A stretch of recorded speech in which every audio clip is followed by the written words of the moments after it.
Hello everyone and welcome back, or welcome for the first time. It has been a minute since I've made a video over here on this channel, and I thought I would just pop over here and share something with you that has kind of come up a lot in the past few weeks with my regular job.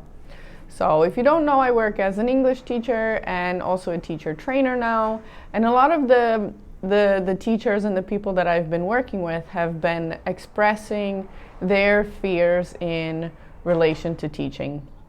A lot of them are learning how to teach their school subject in English as non-native English speakers. So there's a lot of fear surrounding that, and a lot of them have told me that they just don't feel confident.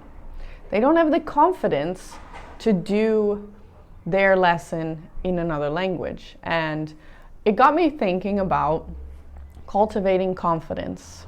This theory of cultivating confidence comes from the Break Method program. So it's not my own idea, but it's something that I apply in situations. And so I use it as an example to explain that, in fact, you don't really need to be confident to do something for the first time. I use this method when I have to go scuba diving. If you watch, a few years ago, I made a video about my experience learning how to scuba dive, which is a little bit funny because it's my biggest fear.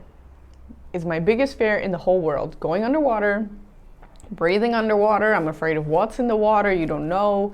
It's scary. It is scary, and it is my biggest fear.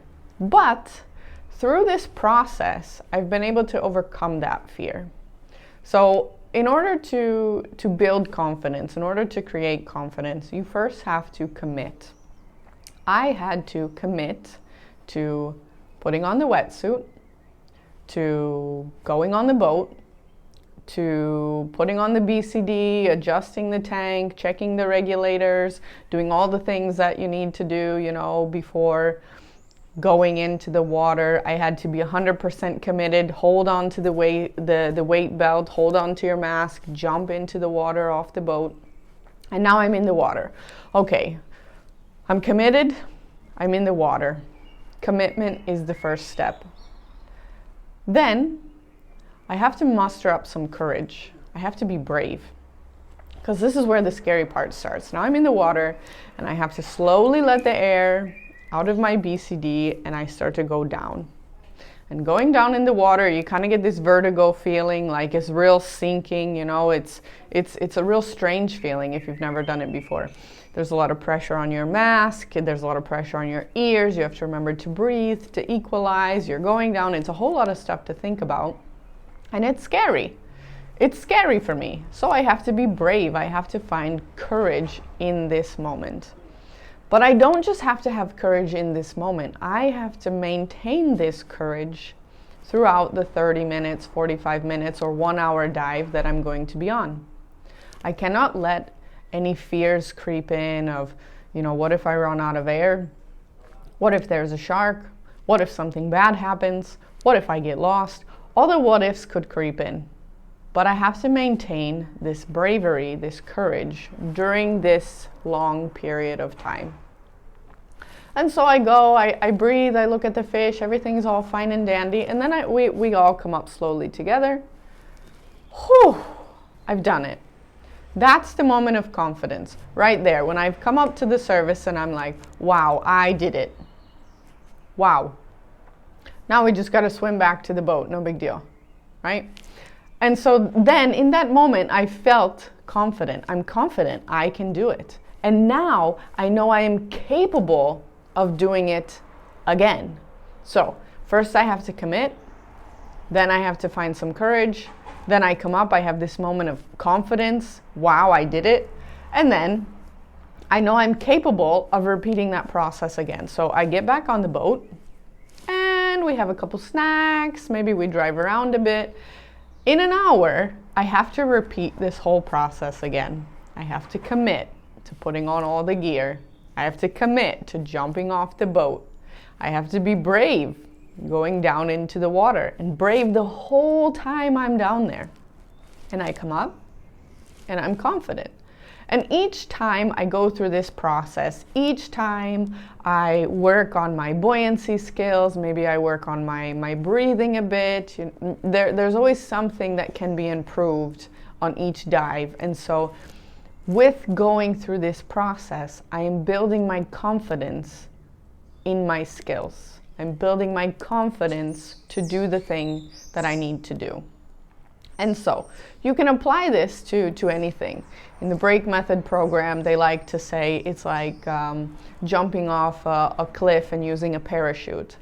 I prefer the scuba diving model because it's real tangible. You have to go through the process, sometimes 2 or 3 times even in a day when you are learning how to go scuba diving. Because when you go cliff diving, you might just go once. Or if you're going skydiving, you might just go once. But it's real tangible to go through the process with scuba diving because you have to commit, you have to be brave. You find that, yes, I can be confident in my skills that I'm gaining with each time I go through this process, and I am capable of doing it. So during this process of scuba diving, I also discovered that I had a new big fear, right?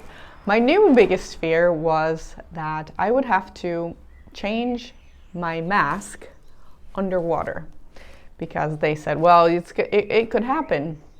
They told me in my dive training that it could happen that you might have to change your mask underwater. And I thought, no, this is ridiculous. That's never going to happen. And when you go back to diving after you haven't been for a long time, you have to go through the skills test again. And so I had gone through my initial dive training in December of 2019. Then the great event of COVID happened. We didn't go on any of those kind of trips for a while. And so this past Christmas, we went to Thailand for diving, of course. And I had to do the skills test, and I had to let the water in my mask and let it back out. And during this skills test, I discovered that, my dive instructors discovered that my mask wasn't sealing properly. So they had a tiny little kid's mask for me, and they said, well, you have 2 options.